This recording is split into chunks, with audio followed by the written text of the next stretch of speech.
Bienvenue dans votre journal en français sur Al-Oula. En voici les titres.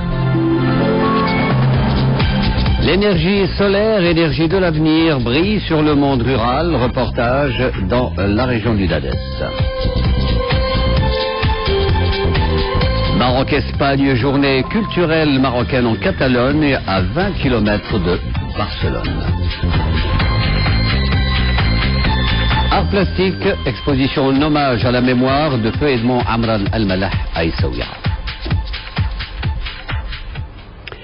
Bonsoir. En cette période où le rapport au soleil a un sens particulier, symbolisant l'éclat et la chaleur des vacances estivales, nous nous intéressons en une de ce journal à ce qu'il peut changer dans le quotidien en tant que source d'énergie, à la lumière, et le terme est dans son élément naturel, de l'intérêt porté au Maroc, pays de soleil, à cette richesse. Illustration avec ce reportage sur des femmes rurales s'étant équipées de fours solaires dans la région du Dadès. Mohamed Edishka.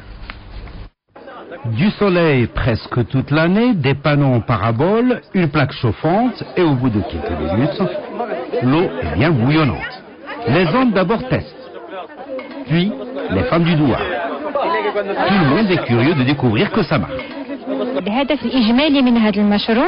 L'objectif principal du projet, c'est de protéger l'environnement en réduisant l'utilisation du bois. Et le deuxième objectif, c'est d'améliorer les conditions de vie de la femme rurale. Très pratique ce four solaire. Ça fonctionne comme un four et même mieux. Nous sommes au douar à Etoufi.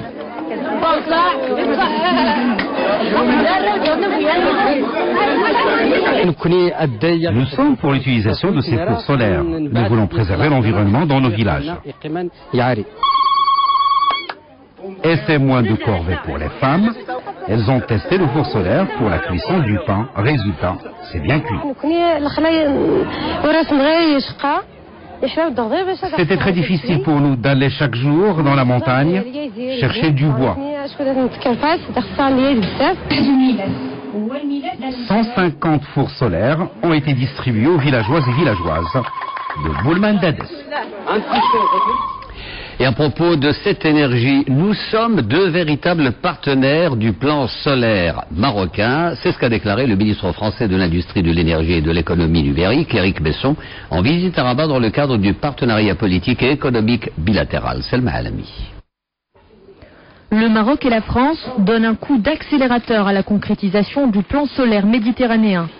D'ici 2025, la demande d'électricité va augmenter de 6% par an au sud et à l'est de la Méditerranée.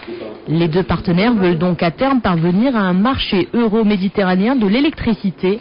Et le Maroc compte bien jouer son rôle de pivot dans l'interconnexion électrique entre les deux rives. Ce que vous allez produire ici au Maroc va servir non seulement au Maroc, mais il y a aussi un peu d'électricité solaire que vous allez exporter vers l'Europe. Et donc nous allons consolider les réseaux qui, à travers l'Espagne, permettent de remonter vers l'Europe cette électricité propre. Le Maroc est ouvert sur tous ses partenaires européens, la France, l'Espagne, l'Allemagne, le Portugal ou encore l'Italie. Et tous ces pays nous considèrent comme pionniers dans le domaine de l'énergie solaire avec des projets concrets qui entrent dans le cadre du développement des énergies renouvelables.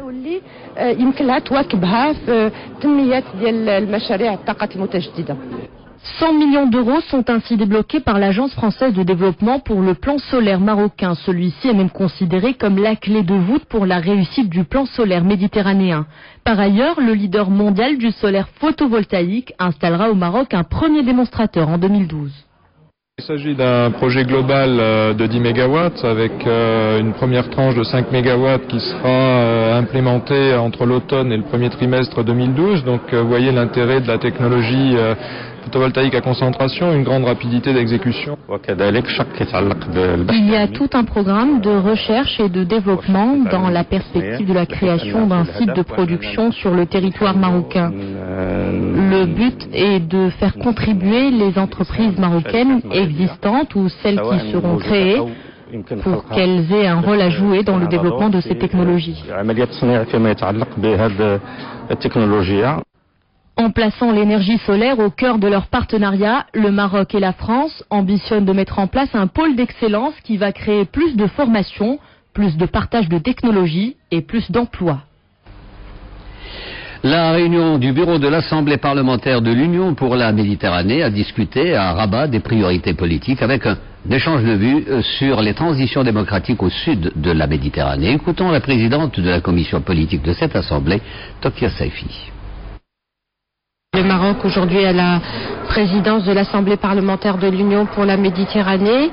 Chaque commission a rendu compte des travaux. Pour ma part, la commission politique a fait les conclusions de ses travaux de la réunion qui s'est tenue le 1er juillet dernier à Barcelone, parce que pour la première fois, la commission politique s'est rendue à Barcelone au secrétariat général de l'Union pour la Méditerranée.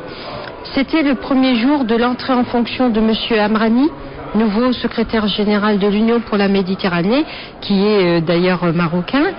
Et donc nous avons pu avoir une discussion sur tous les projets. La célébration aujourd'hui de la Journée mondiale de la population, marquée au Maroc par la publication d'une grande enquête démographique nationale effectuée en 2010 à passage répété auprès de 150